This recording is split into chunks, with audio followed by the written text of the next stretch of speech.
Assalamualaikum warahmatullahi wabarakatuh.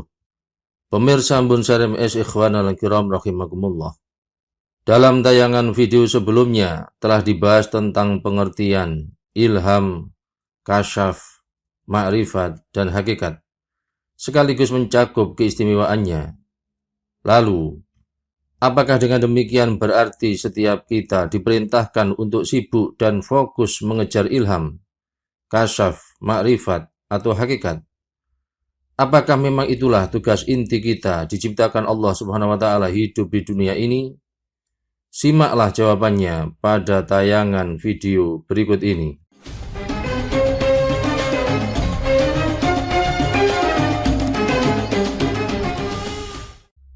Sesungguhnya, tugas inti manusia hidup di dunia ini ialah menghambakan diri kepada Allah Subhanahu wa Ta'ala dengan penuh keikhlasan kepadanya. Tentunya itu diwujudkan dengan cara mengerjakan perintah dan menjauhi larangannya, serta menjalankan amal ibadah dan membersihkan hati dari berbagai penyakit yang mengotorinya. Itulah yang harus menjadi fokus dan kesibukan utama dalam kehidupan setiap muslim, sebagai kunci keselamatan di dunia dan akhirat. Sebagaimana yang telah difirmankan Allah Subhanahu wa Ta'ala. A'udzu billahi minasyaitonir rajim. Yauma la yanfa'u malu wala banun illa man atallaha biqalbin salim. Pada hari ketika harta dan anak-anak tidak berguna, kecuali orang-orang yang menghadap kepada Allah dengan hati yang bersih. Quran Surat Asy-Syu'ara ayat 88 sampai 89. Rasulullah SAW juga bersabda, "Idza aradallahu bi'abdin khairan faqahahu fid din wa zahadahu fid dunya wa bassaru 'uyubah." Jika Allah mengendaki kebaikan pada diri seorang hamba, niscaya Allah memahamkannya tentang urusan agama dan menjadikannya ia zuhud terhadap dunia, serta memperlihatkannya terhadap aib-aib dirinya. Hadis riwayat Al-Baihaqi dalam Al-Jami' li Syu'ab Al-Iman. Sehingga kunci keselamatan di dunia dan akhirat bukanlah sibuk memburu dan melamunkan urusan ilham, kasyaf, ma'rifat, atau hakikat, yang notabene itu merupakan buah dari pengamalan syariat sebagaimana yang telah diulas dalam pembahasan sebelumnya. Namun, satu-satunya kunci keselamatan hanyalah dengan selalu mendekatkan diri kepada Allah Subhanahu wa Ta'ala melalui berbagai amal ibadah sekaligus penjernihan hati dari berbagai penyakit tercela yang mengotorinya.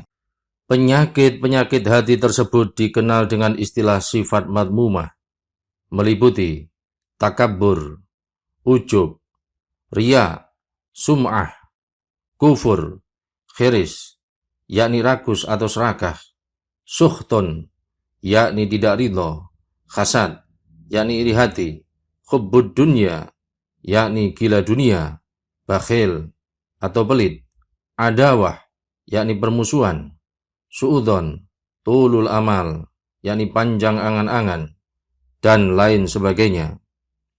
Hati harus selalu dibersihkan dari sifat madmumah tersebut, lalu diisi dengan sifat-sifat mulia yang dikenal dengan istilah sifat mahmudah, meliputi tawadhu, ikhlas, khusyuk, syukur, tawakal, qanaah, ridho, zuhud, sakha, yakni murah hati, rahmah, yakni kasih sayang, husnudzon, qisarul amal, yakni pendek angan-angan, khauf, yakni takut kepada Allah, roja, yakni berharap kepada Allah, dan lain sebagainya. Itulah sesungguhnya yang harus selalu menjadi perhatian utama setiap hamba dalam bertakarub kepada Allah Subhanahu wa Ta'ala. Beribadah serta menjernihkan hati hanya semata-mata untuk mencari ridho Allah Subhanahu wa Ta'ala, bukan justru selalu sibuk melamunkan serta mengincar ilham, kasyaf, ma'rifat, atau hakikat. Karena itu, para ulama mengatakan, hum la yukhlisuna lillah, innama yukhlisuna lil kasyaf. Mereka itu tidak tulus ikhlas karena Allah, tetapi mereka hanya tulus ikhlas karena kasyaf. Imam Ibnu Athaillah rahimallah dalam salah satu mutiara hikmahnya mengatakan, "Tasyawwufuka ila ma batana fika minal uyub khairun min tasyawwufika ila ma khujiba anka minal ghuyub."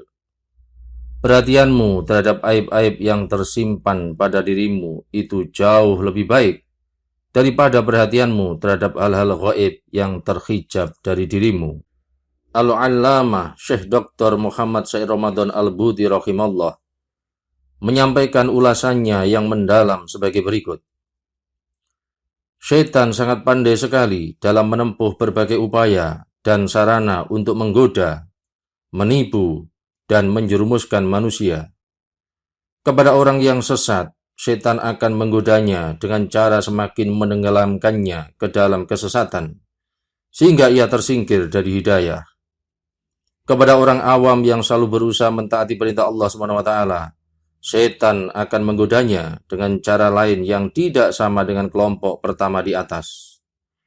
Syaitan akan memasang perangkap tipuan yang bahayanya sangat tidak tampak oleh mereka, sehingga kelompok kedua ini akan terjebak dan pada akhirnya mereka akan terperosok ke dalam kesesatan, seperti kelompok yang pertama.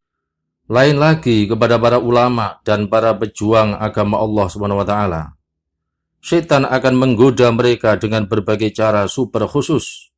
Utamanya, syaitan akan menipu mereka dengan kedudukan dan kemuliaan mereka di tengah umat manusia sebagai penyeru kebenaran. Sehingga yang paling berbahaya ialah menampakkan segala apa yang dapat menunjukkan kedudukan dan kedekatan diri mereka kepada Allah SWT, seperti klaim memiliki karomah dan hal-hal yang menakjubkan. Terkadang mereka merasa itulah jalan terbaik untuk mempengaruhi para pengikut mereka agar semakin taat dan tunduk kepada mereka. Mereka mengira bahwa tolok ukur kedekatan diri serta makrifat mereka kepada Allah SWT hanyalah dibuktikan dengan karomah dan perkara-perkara aneh yang mereka alami. Betapapun ketaatan mereka dalam mengerjakan perintah Allah SWT dan menjauhi larangannya, bagi mereka itu masih belum ada nilainya jika mereka belum memperoleh kemampuan kasyaf, yakni tersingkapnya tirai gaib atau hal-hal aneh dari Allah SWT. Akhirnya, mereka secara rutin mengerjakan ibadah dan zikir, tetapi bukan untuk menunaikan kewajiban kepada Allah SWT, serta untuk mencari ridhonya. Mereka melakukannya hanya dengan niat untuk mencapai makom kasyaf dan beberapa keanehan.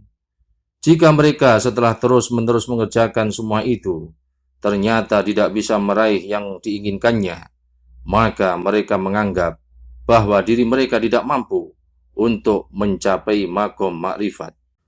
Sesungguhnya, pandangan yang bertentangan dengan ajaran dan petunjuk agama Islam tersebut tidak lain adalah perangkap dan godaan syaitan.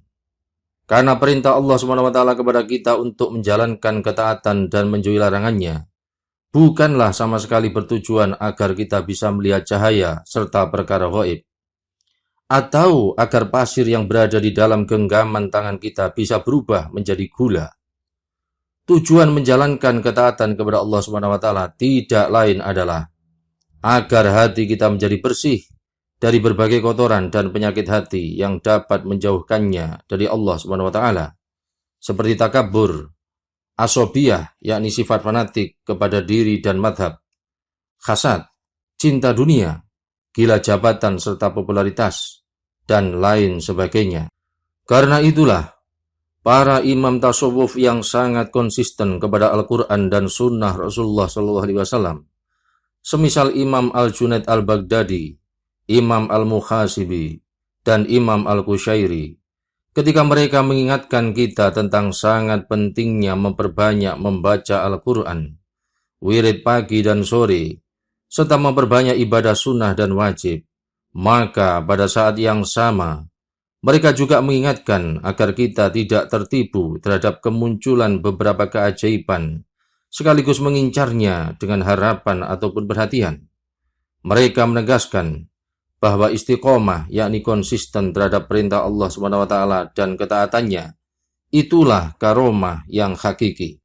Karena itu, ketika kita diberi taufik oleh Allah SWT, sehingga bisa menjalankan beberapa ketaatan, membaca wirid, dan mengerjakan amal-amal kebaikan, maka kita harus selalu waspada terhadap penyakit serta mengetahui obatnya.